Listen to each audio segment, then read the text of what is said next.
Bon, ça fait maintenant un petit peu plus de 2 jours qu'on a vu l'énorme crash de tous les marchés des crypto-monnaies, alors on cherche encore toujours tous à comprendre ce qui a pu réellement se passer, pourquoi est-ce qu'on a autant chuté. Et bien aujourd'hui j'ai des informations supplémentaires à partager avec vous, je vais également vous parler des prochaines étapes sur le marché. En fait je vais vous expliquer comment je gère la situation actuellement, qui est certes pénible, mais encore une fois, il n'y a qu'une solution, c'est de continuer à persévérer, et c'est ça qu'on va continuer de faire. Donc une vidéo très importante aujourd'hui, je vais vous donner toutes les infos nécessaires si vous holdez la moindre crypto.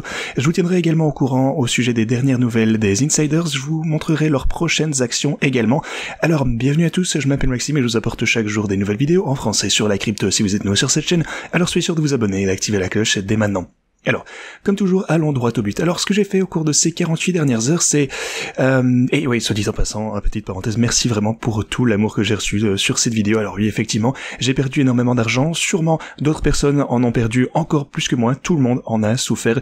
Le pire, c'est que, j'estime avoir en quelque sorte fait tout correctement. J'ai ajouté beaucoup de marge, j'ai été prudent, je m'attendais à un pullback de 50-60%, mais bon...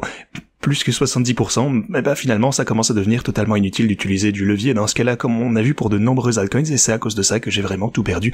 Le pire, c'est que, donc je me suis fait liquider, comme je vous l'ai dit, sur la mèche, mais si j'avais survécu, si le cours n'avait chuté que de par exemple 50%, et je pense que, vous pouvez pas vous attendre non plus à plus de 50% de chute en quelques minutes seulement, mais si c'était le cas, j'aurais réalisé juste des profits absolument colossaux grâce aux stratégies de trading. Ça aurait totalement changé la dynamique d'investissement pour la fin de ce cycle. Ma stratégie, je pense, était la bonne. Ma gestion de la situation était ok. Le seul problème, c'est qu'on ne peut pas se préparer à un pullback aussi monumental. C'est principalement ça dont il faut être conscient. Ne vous en voulez pas trop si vous avez été impacté. Alors, qu'est-ce qu'on peut voir sur le marché? Déjà, on a un important rebond, bien sûr, pour la plupart des altcoins sur la semaine, on est en baisse, mais en fin de compte, il y a quand même pas mal d'opportunités pour le marché. Si vous regardez le Bitcoin, par exemple, on assiste à une belle poussée. Ici, on est en train d'approcher de la ligne orange des 117 000 $. Donc ça, déjà, c'est vraiment un point crucial à surveiller. Finalement, on récupère un peu de force sur le marché. Si vous prenez l'Ethereum, on approche actuellement des 4358. Si on prend Solana, vous pouvez voir qu'on est tout juste sur la résistance aux 196. J'en approche de la résistance des 22 cents. On a BNB qui, lui, pour le coup, vient déjà d'atteindre un nouveau all-time high, et c'est vraiment en fait la pire partie, c'est que le rebond est juste magnifique. Si le marché avait survécu à cette énorme mèche, des profits absolument monumentaux auraient été réalisés. Mais bref, on va pas s'attarder sur le passé, de toute façon, on ne peut plus rien y faire. Sinon, les marchés traditionnels connaissent également un rebond important, et l'or vient une fois encore d'atteindre un nouveau all-time high. Donc, fondamentalement, tout est toujours intact. Je reste toujours bullish, je pense toujours effectivement qu'on est dans un marché haussier. J'ignore simplement quelques différentes choses importantes. Combien d'institutions, teneurs de marché, peut-être même plateformes d'échange, d'autres acteurs importants ont été totalement ruinés hier ou il y a 2 jours, parce que ça va totalement changer ce à quoi on peut s'attendre pour la fin de ce cycle. On ne connaît pas toutes les conséquences, et compte tenu du nombre de liquidations, quelle sera l'ampleur des dégâts dans le secteur de la crypto dans son ensemble? Souvenez-vous du temps qu'il a fallu pour se remettre de FTX, etc.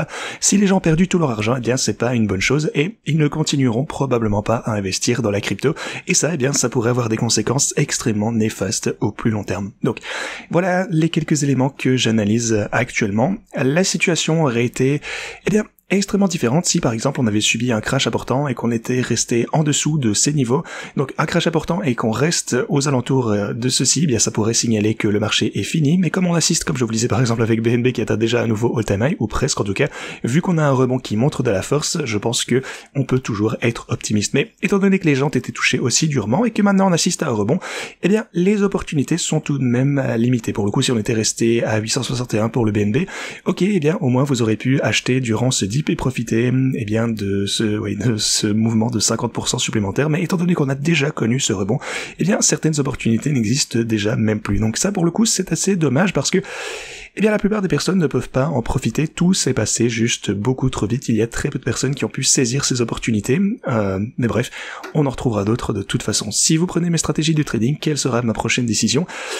Je pense que je vais probablement rétablir la plupart de ces stratégies, déjà pour XRP et Cardano. Je vais faire Bon, peut-être pas pour Doge, je suis toujours en train de réfléchir pour le coup, j'ai mon deuxième bot Doge de ce côté bien entendu, mais j'essaie toujours un petit peu de trouver ce que je compte faire, donc soyez indulgents, je pense que tout le monde est un petit peu perdu actuellement, mais je vous tiendrai au courant dès que je saurai un peu mieux quoi faire. Voilà, je suis toujours bullish, soyez-en sûrs, ces stratégies sont toujours intactes, bon j'ai eu une bonne marge de manœuvre ici, je vais pas être liquidé pour le moment pour le reste de ces positions, mais voilà, on verra bien. Je pense que je vais rétablir XRP Cardano, peut-être que je vais ajouter BNB, le remplacer, remplacer Doge, parce que je trouve que BNB est très solide et il va probablement perdurer pour la fin de ce cycle. Voilà, pour le coup c'est déjà une crypto extrêmement importante. C'est sûr que, c'est assez limité ici comme opportunité, mais voilà, ça fait partie des cryptos plus sûres, pour ainsi dire, qui donc selon moi, bon, pas sûr en termes de elles ne peuvent pas se faire liquider parce que XRP et Cardano se sont fait démolir ici pour mes stratégies de trading, mais je pense en tout cas que ce sont des cryptos qui vont probablement rester en circulation pendant encore plusieurs cycles et c'est comme ça que je détermine une crypto que je jugerai de sûre.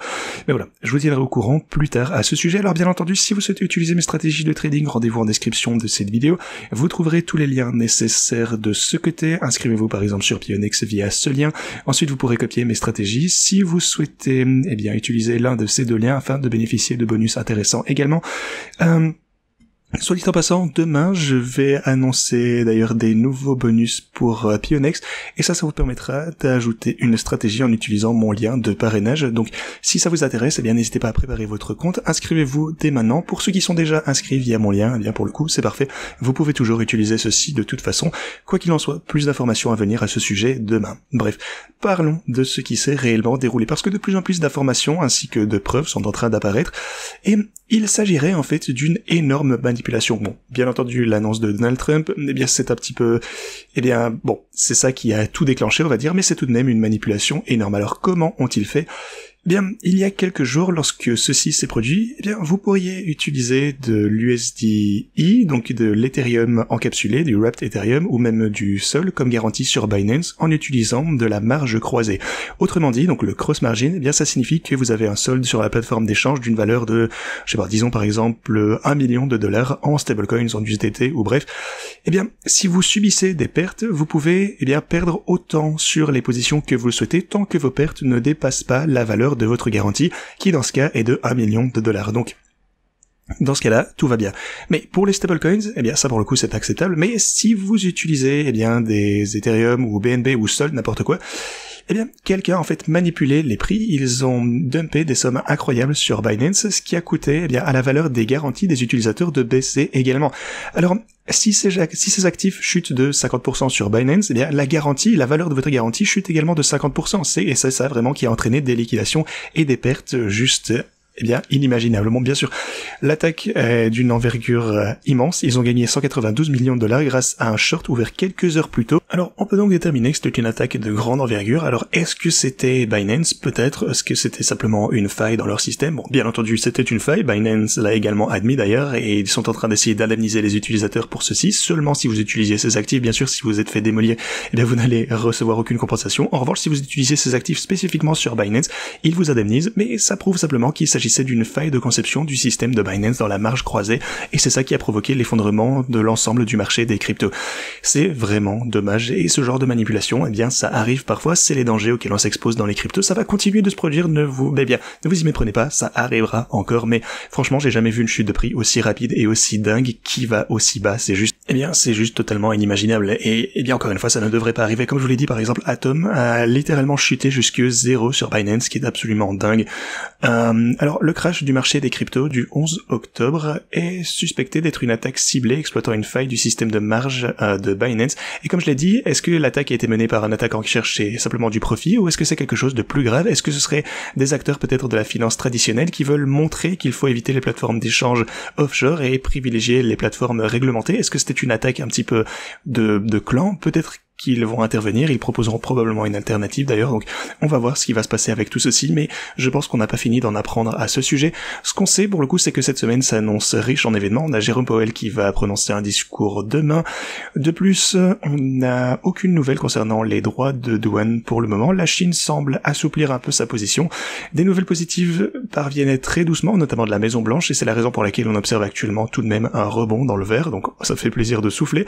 Mais à quoi est-ce qu'on peut s'attendre concrètement? Bien sûr, sûr, personne ne sait ce qui va se passer par la suite, mais en tout cas, si on examine les crashs qu'on a pu voir précédemment, eh bien, voyons un petit peu à quoi on peut s'attendre. Alors, rappelez-vous, le Bitcoin n'a pas vraiment chuté tant que ça pour le coup. Bon, il a légèrement rechuté jusqu'à la ligne orange ici au 106, mais c'était rien du tout comparé aux 50-60% comme les autres crypto-monnaies.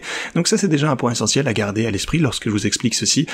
En novembre 2022, le Bitcoin a chuté et retesté son précédent creux. Donc ceci, ça suggère qu'on pourrait potentiellement redescendre jusqu'aux 107 000 $.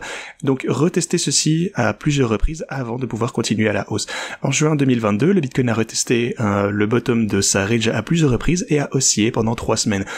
En 2021, le Bitcoin a été extrêmement volatile durant le mois suivant, retestant à plusieurs reprises le creux également. Donc généralement, et aussi en mars pour le coup, le Bitcoin a rapidement rebondi après un retest partiel de son bottom. Donc généralement, le Bitcoin vient retester les creux lorsqu'on forme des chutes aussi rapides, mais je prends pas ceci pour acquis. En tout cas, je pense qu'on pourrait assister aussi à une reprise en forme de V, comme vous pouvez le voir. En fait, c'est plus ou moins ce qui est en train de se passer pour le moment, tant que maintenant.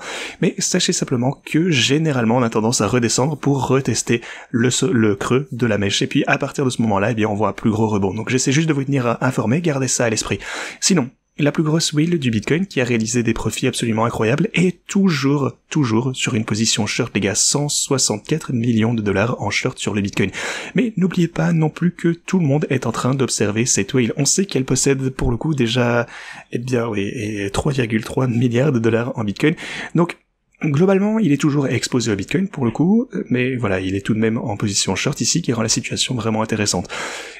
Quoi qu'il en soit, je voudrais terminer cette vidéo avec quelque chose que j'ai jugé intéressant également. On a un compte Twitter qui a publié ce fameux message le 8 octobre et qui a annoncé donc le 10 du 10, et il a publié ce message un peu cryptique en disant vous achetez. En fait, c'était le jour du crash le plus important, et ensuite ce qu'il vous dit ici, c'est de vendre en mai ou en novembre selon le mois ou le jour. Pour le coup, bon, il n'a pas vraiment précisé ceci.